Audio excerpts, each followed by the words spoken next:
Well, Ian, thanks for taking the time to chat with us today, and thanks for being the latest guest of our interview series. We're obviously here at Callum headquarters. We're obviously sat here with the Callum Skye as well, which we'll touch on in a moment. But if we could just have a bit of a recap of 2024, because it was quite a big year for you guys, wasn't it? Yeah, 2024 was big for Callum overall. We're a fairly eclectic mix of people and the sort of jobs we do. So we've been developing the Skye. We've been developing a Motability bus, especially for electric use. We've been refurbishing Jaguar CX-75s, which is a real thrill for me because I worked on the original car, and it's a car that never really happened. There are 4 out there, we have 2 of them here, and we're turning them into bona fide road cars because they were actually made for films. And lots of little things as well. We've got another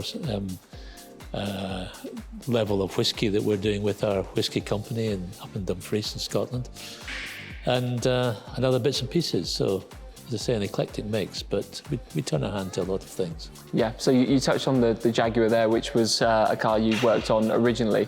So if you could just give us a bit of an overview of your career to date, really, and how that led to Callum and the sort of overall philosophy and the mission of what you're trying to do here. Okay, well, I started it many years ago at Ford Motor Company in Essex, and was there for 10 years, and I went to work for a company called TWR in Oxford, Tom Walkinshaw Racing. We started a design business there, and I was very fortunate. The first car I had the opportunity to design was a DB7, the Aston Martin. So that, yeah, I know, I mean, that's a good bit of luck, really. And but you know, you get an opportunity like that, you don't mess it up. So that really gave me a footing to grow my career effectively as a sports car designer. And you know, from there on, I went from TWR, did a few cars there, a number of Aston Martins, and then I went on to Jaguar for 20 years. So the last 20 years worth of Jaguar were all under my directorship, with a very good team, I have to say. So yeah, so 2010, we did a concept car called CX-75, and it wasn't really meant to be any more than just a concept. We actually, it was an electric car being charged by, effectively, in theory, 2 turbine motors. So it was an electric vehicle. And the design team at that point were really up on the whole idea of cars would go electric. Perhaps we were too far ahead of our time in that respect, but that was 15 years ago. And so we're now refurbishing those cars, in effect, for the customers. Yeah. So that's obviously one part of the business. And you said there when you were working at Jaguar, you were essentially ahead of your time when it came to electric vehicles and that roadmap for EVs. So when you started Callum and got to where you are today, why was it an electric vehicle that you wanted to sort of spearhead that company, and why the Skye in its current form? Well, one of the reasons electric vehicle was simply the practicality and the packaging that this car allows. I worked on the I-Pace, Jaguar I-Pace, which is one of the first electric cars out in the European roads, full electric. And what I learned by doing that car was the freedom of package is much better than a normal internal combustion engine. You know, you don't have drive shafts, gearboxes and all these other bits and pieces. Everything's joined by wires, which are much more flexible. And so when we designed this, we wanted 4-wheel drive. We didn't want to take up a lot of room. And we wanted to give it instant torque because 4-wheel drive vehicles like that work well. And so we kind of almost defaulted to electric because it was the right answer for this type of vehicle. It's given us a package in a relatively small car, 2 motors, all-wheel drive, 4 seats, because you don't have these massive, great mechanical units anywhere. And that's really why we went electric on it. You know, it drives well and it packages well. And it's a full 4-seater in a small vehicle like this. Yes, I mean, first of all, we designed an off-road vehicle because we wanted to design a sports car eventually, but we thought we'd do something like this because it's just different, it catches the eye, and also it probably addresses a lot of factors in not just off-road life, but in urban life as well. You know, the roads out there are not great. You know, they're almost off-road in themselves. So we created something, and I wanted something in the top half of a sports car, which is very sleek, it's got a lot of profile to it, right up to the very rate windscreen. And then the lower half looks very much as if it's ready for off-road activity, and that combination has given us something quite unique. Yeah, I was going to say, if you cut it just sort of at the wing mirror level, the upper half could be a mid-engine sports car. Yeah, absolutely. Or an electric sports car. But the lower half is very much keyed up to being an off-road car. Now, the great advantage of being electric is it enables you a much more freedom with the package. To that end, we can get 4 people quite comfortably, actually, into this small cabin space because there's no intrusion of mechanical parts. The front end will be quite short because there's just an electric motor in there, and we can put a lovely rake screen as far forward as possible. Again, it doesn't have to package something big and mechanical, so it gives us that freedom. Sure. And you know, the idea of the aerodynamics of this as well is going to be very important. So the roof line and everything's been designed to give us as low a CD as possible. So really, it's a combination of sports car with off-road. We put other features in, such as, you know, when you're going off-road, you want to see what's happening down the ground below you. And to this end, a lot of people put cameras in here and everything, but we decided to open up the lower half of the door. So when you're traveling through your muddy fields, you can actually see what's down there. And it gives us a huge visibility advantage as well.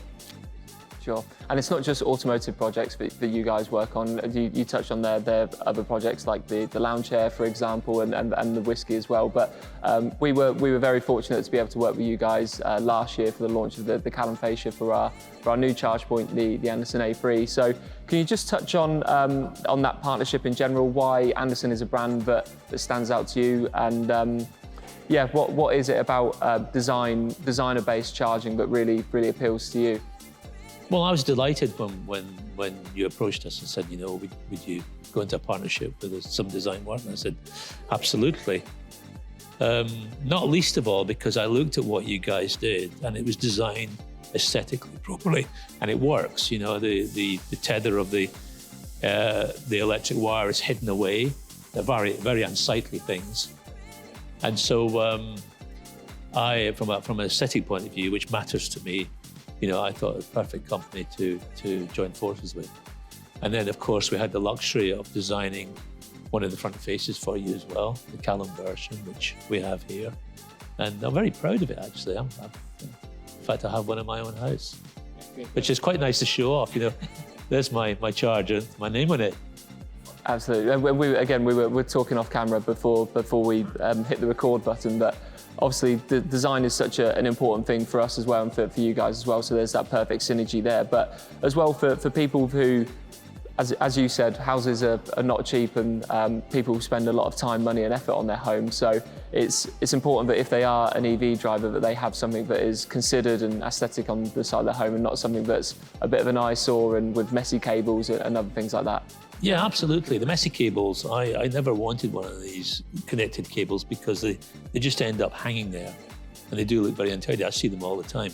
The actual aesthetic of a lot of these units are fairly minimal in terms of package because I don't try and disguise the cable, and they're rather random aesthetic compared with the house. No, the aesthetic of a house is very important. They tend to be very geometric, and what I like about these units are they fit into the aesthetic of the house.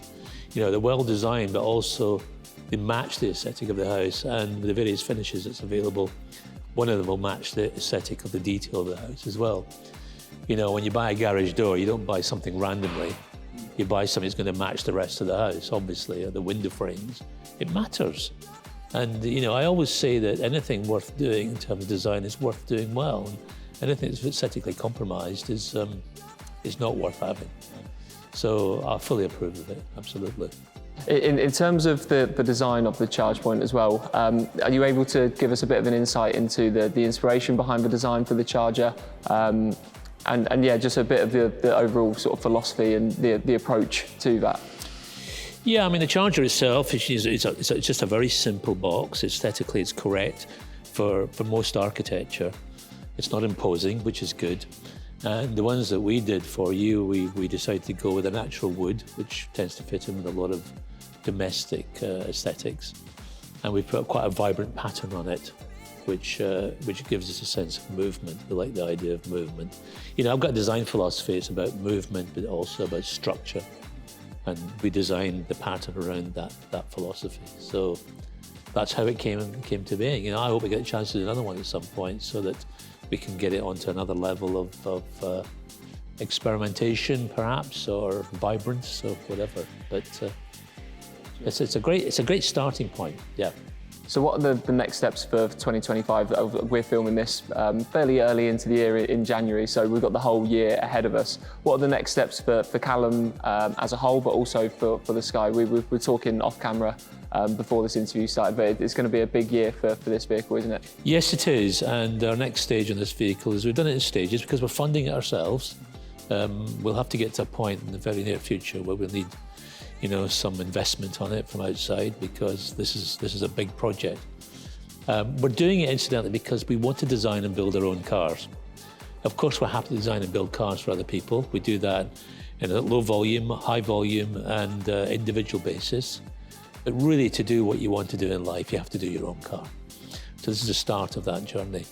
The next part of this is we've done and created the exterior, the structure. We've now furbished and finished the interior. That's done. The batteries are here. The motor and everything else were already in here. And the batteries are now here. They get fitted this week. And so this time next week, this car will be a full driver being tested on the road. And that'll be a very exciting moment because it's quite a light vehicle. This will end up less than 1,100 kilos for an electric car, I know. So it's going to be an electric car with all that torque, 2 motors, and relatively very little weight. So it'll be quick and it'll be very capable. So I'm looking forward to it. I think we have to just ease into it gently. Yeah, it's going to be a lot of fun though. And we are filming this in a live workshop at the moment. Thankfully, they're trying to keep quiet over there, but there is some banging and crashing going on. So what are some of the other projects that you guys are working on at the moment? Well, we do a lot of secret work. We do work for OEMs. We've got a couple of OEM clients at the moment, full manufacturers. So we're doing some concept work for them, which I can't talk about, I'm afraid. And we're continuing with other projects that are fairly eclectic. But our main focus this year, and of course, I want to get onto the car after this as well, which will be a sports car. So we're developing this car, and then fairly soon we'll be starting to work on the next car in the Callum family. So that's going to keep us quite busy. Yeah.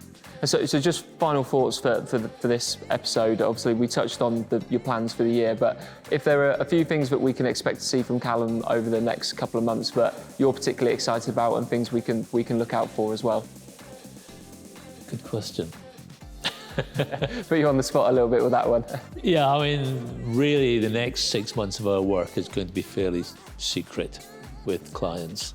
We've got a couple of bespoke cars to do, which I'm looking forward to. So really, that's all I can say at the moment. We will be developing this. You'll see more of this car. And also, I'm encouraging the team to come up with just new ideas, which we're actually going to put onto the likes of Instagram and such like, just to keep people interested in the brand, to show what we can do. Because ideas and renderings and digital models are very much part of our process. So if we've got an idea, we'll just put it out there and see what the reaction is.